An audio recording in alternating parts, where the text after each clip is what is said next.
This film is a project of the Leonore Annenberg Institute for Civics at the Annenberg Public Policy Center of the University of Pennsylvania.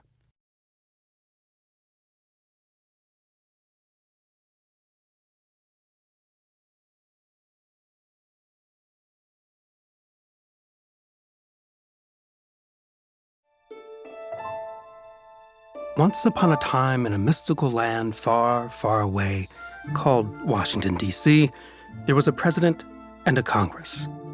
With the help of a giant crystal ball, they fixed all the problems of their nation with magical pieces of paper they called laws. There was much applause. And when these magical laws were handed down to the people, everyone lived happily ever after. And that's how laws were made. Or not.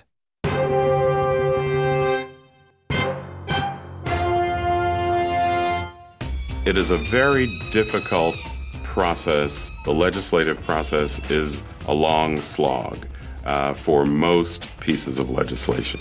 The actual process of creating a law can leave participants excited, defeated, good, a little embarrassed. Competition is fierce, and the process of making a law is not for the faint of heart. Before a law becomes a law, it's called a bill. And every year in Congress, thousands of bills come up, but on average, less than 300 are actually passed into laws. We're going to tell you the story of one of these bills, sponsored by Congressman George Radonovich in the House of Representatives and Senator Dianne Feinstein in the Senate. But it started with 3 small schools in the woods. We're going to show you one, the Wawona Elementary School in California. Wawona School is a one-room school, grades kindergarten through 6th grade. Michelle Horner is the teacher at Wawona Elementary School. This year, she's got 10 students total in the whole school. How was it? Fun? It was fun. It was fun? It Good. was the best homework you've ever given us. No way! Really? She's not just the teacher, she's also the principal. Wawona is in Yosemite National Park, 1,200 square miles of beautiful, federally protected seclusion. Her students are the children of park rangers and federal employees living there to look after the park.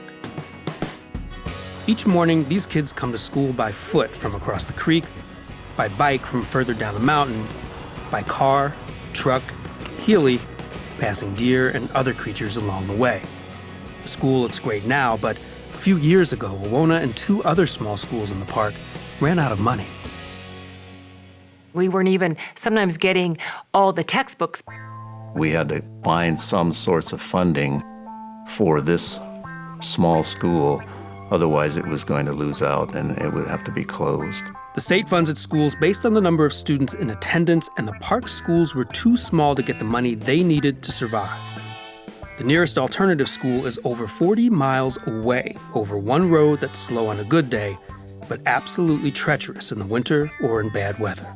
Sometimes the bus ride can be an hour and a half long in the mornings. You don't want kindergarten kids getting up at 5 o'clock in the morning and traveling by bus. They needed more funding and couldn't get it from the state of California, the normal source, so they thought that maybe their Congressman George Radonovich of the 19th District could help. The education community came to me and said, we have this problem. We also have an idea of how we could take care of that. How about a bill to use federal funds to support these schools? And he was passionate about giving his kids the best education he could give them. And his comment back was, well, this is a no-brainer. I think that there was a really good reason to do this. It sounds kind of corny, but the cause was right.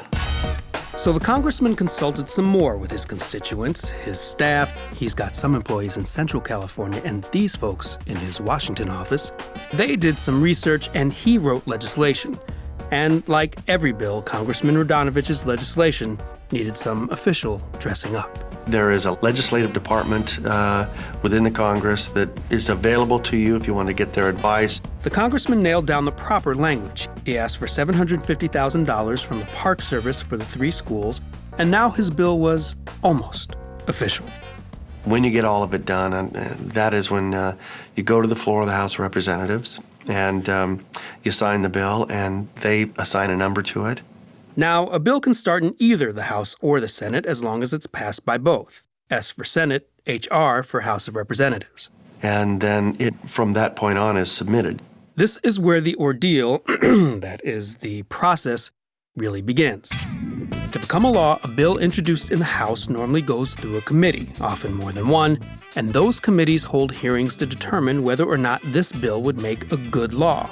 The committees then vote on the bill, and if it passes out of committee and then makes it through the Rules Committee, the Speaker of the House can decide to schedule it for more debate in the full House and another, much bigger vote. If it passes there, it gets to do the whole thing all over again in the Senate. If it makes it through committee and past the Senate Majority Leader and then passes over in the Senate, if it's not exactly the same bill with exactly the same language that the House passed, it has to go to conference committee with members of both the House and Senate to be turned into one bill with the same language that then goes back to the House and Senate for another vote. Stay with me, we're almost there. If it passes both chambers with the same language, then to become a law, it has to be signed by the president. He might veto the bill, but we'll get to that. That little bill has a lot of work to do. We didn't realize all those steps. I thought, well, this is a simple thing, we'll just ask for it and it'll happen, but that's not the way it works. It's treacherous because even after a bill is printed up with a sponsor and an official number, anywhere along the way in this process, a bill can die. In fact, your average bill has about the same odds of survival as a woman walking backwards in a horror movie, or an invention to carry small dogs like handbags. In other words, most simply don't make it.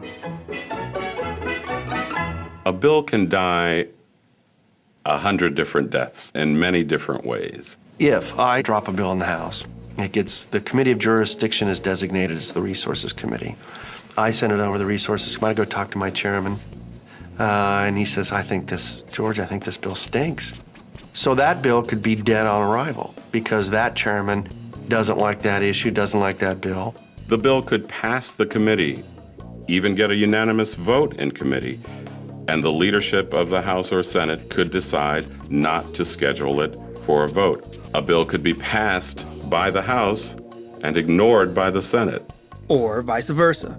If a bill is passed by the House and Senate, it could die in conference. It could die back out on the floor after the conference committee. It could die by veto, neglect, on the floor, pocket veto, by schedule, committee, on the floor.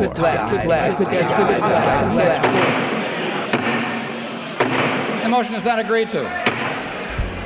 Our system, in many ways, because of the framers' fear of a tyrannical central government, created a system for passing laws. It was very difficult, requires consensus, requires agreement, where any one dissenting group can block a law. The Founding Fathers set it up for that very purpose. They didn't set it up to be easy, they set it up to be hard. Mainly because so that people wouldn't pass bad bills. Now that hasn't stopped people from passing bad bills, but they wanted to make sure that things were deliberated properly. And while they never imagined their system would have to accommodate a nation this large, these days, even the smallest bills still get their share of scrutiny. At each step, there is more scrutiny given to a piece of legislation, and the hope is the legislation becomes better as a result of that scrutiny. That scrutiny begins in committee hearings. Committees have specific areas of interest or expertise. They call experts and people with opposing views to testify before them. The Yosemite bill's first stop in the House was the Committee on Natural Resources and its subcommittee on national parks, recreation, and public lands. Congressman Radonovich invited me as the board chairman to come and testify on behalf of the bill. The first thing the school board chairman noticed when he sat down to testify was that it was a very crowded room. Not with spectators, but with other people waiting to testify at the same hearing about totally different bills, trying to get their own issues addressed. I was like, wow, we're not the only ones here. It just goes on and on and on. Everybody thinks their issue is number one. It's not a town hall. It is a very structured hearing. Not anybody can come in. The whole idea is to get all the aspects of the bill into the public record. We basically told the folks that this is a small school, it's a rural school, it needs to stay open. And as the park superintendent said, you've got to take care of the people that take care of the bears. Can you really argue with that? Well, yes. Turns out hearings are also useful for gauging the opposition.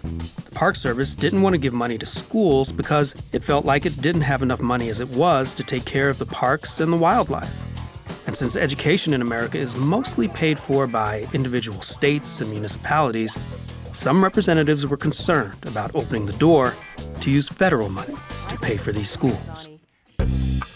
We redrafted the bill, and we tailored it to meet the concerns of some of those people that were bringing up objections. So you kind of refine it a little bit after the hearing, then you have a markup, and a markup is where people propose amendments to the bill, and they make suggestions through amendments, and then you vote on the final bill, and then it passes out of the subcommittee. When it passed the subcommittee, we were very excited. If we can do this, we can do it.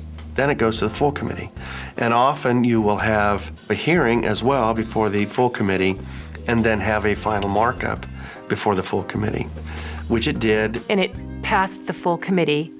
All this can take months, and during that time, lobbyists, President's administration, the press, and constituents have a chance to weigh in.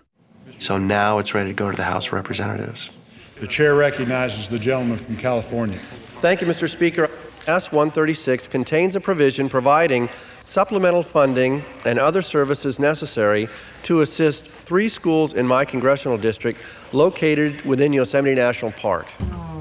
We'd get a call from Washington, D.C. It passed the whole House, and we'd all hoop and holler and be very excited. When our bill passed the House, it was the best thing in the world. But a bill that passes the House and goes nowhere is useless. So it was on to the Senate, which is a whole different ballgame.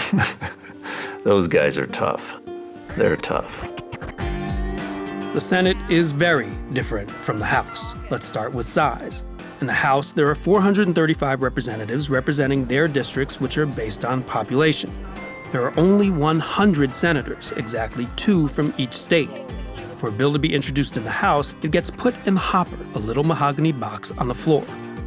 In the Senate, a senator must stand and be recognized on the floor by the chairman, then read the bill for it to be introduced. Mr. President, the bill is at the desk, introduced on behalf of myself.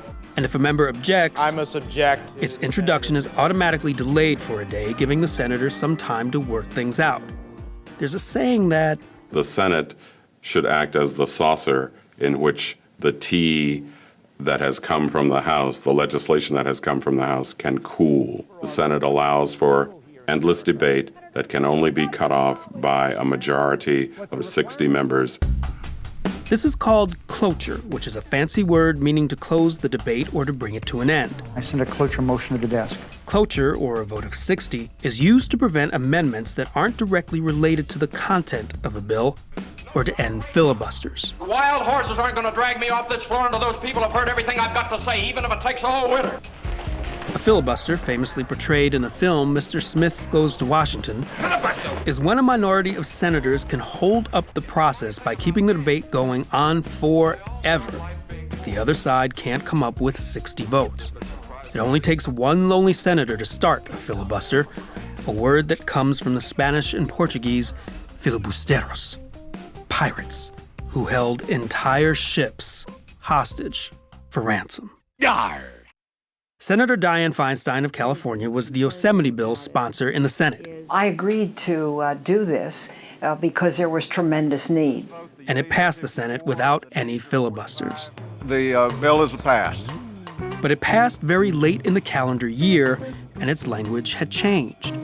Remember, this means that the House and Senate have to conference. They have to meet and agree to make the language exactly the same in both bills. The House and Senate have to pass the same bill, one and only one bill, for the president to sign. But they couldn't pass this one before the Congress ended. So it died and we had to start the process all over again. Bills do not carry over from one Congress to the next. We'd have to start with a new bill number. We'd have to go through the Senate, the House subcommittee, the House committee, and then we'd have to go over to the Senate, and we'd have to go through the whole process all over again. So I'm asking them to be patient. But we resubmitted it for the next session. And in the next session, the Yosemite bill died again. Ultimately, it had to be reintroduced a third time. I can only come to the floor to plead. Let us finish this bill. In fact, during that time, many bills failed. One to get money for disadvantaged young school children, another to help victims of asbestos poisoning. And many bills became law, bills to get disaster relief to victims of Hurricane Katrina or health care for people fighting cancer.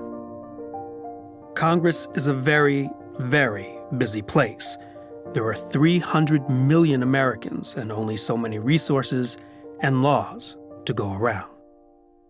Congressman Radonovich, Senator Feinstein, and the folks in Wawona worked 4 long years to get their bill passed. I think we've done it. And by the time it passed Congress, it had changed. The funding for the schools went down. And typical of the compromise necessary to get things done, the schools were now part of a bill that also expanded the Golden Gate National Recreation Area. There's so much negotiations between senators and congressmen and Democrats and Republicans. The whole thing was to keep this bill alive and keep it going. It was totally about compromise. Well, I don't like my bill changed. I mean, I liked it just fine the way I submitted it the first time, and I thought I deserved everything out of it that I wanted to, and unfortunately, I'm only one of 537 decision makers in this town, and I'd love to run the town myself. But the fact of the matter is that you've got these hoops you have to go through, and it causes you to have to deal with other folks. If you want to get something done, it is part of the process. You have to decide what is a violation of a major principle of yours. Then there's smaller items that you prepare to compromise on to be able to make some progress at all. You've got to come together and compromise, and I think that's the way Congress was set up. The founding fathers said this is the way it needs to be. Once the bill passes Congress, the president has to sign it to make it law. If he doesn't like the bill, he could issue a veto, reject the bill.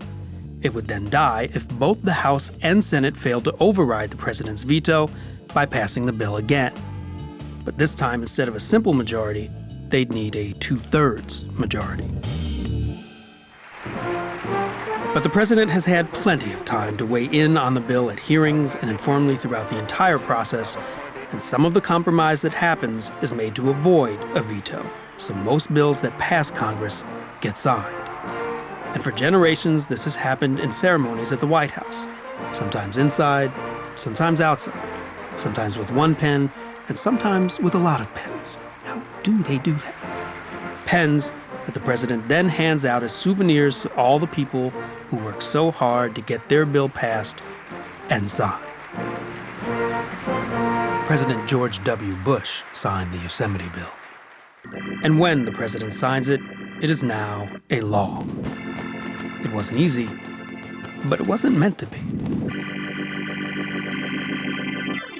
I was a little embarrassed that a bill has to go through all this, a simple little bill, just to get passed. I mean, it wasn't the best example of getting a bill through Congress that I would have liked these kids to see, but they got an education on what it really takes. There's a lot of valleys and a lot of hills in this process. You just got to keep going, and you got to keep making phone calls. You got to want it bad enough to fight for it, and it is a fight, and it does work. The system does work. Going to Washington, D.C. was probably one of the most exciting times of my life. If we hadn't spoke up or found our congressman, I don't think this would have happened at all. I have learned that our senators and our congressmen are definitely accessible. It's definitely representative democracy.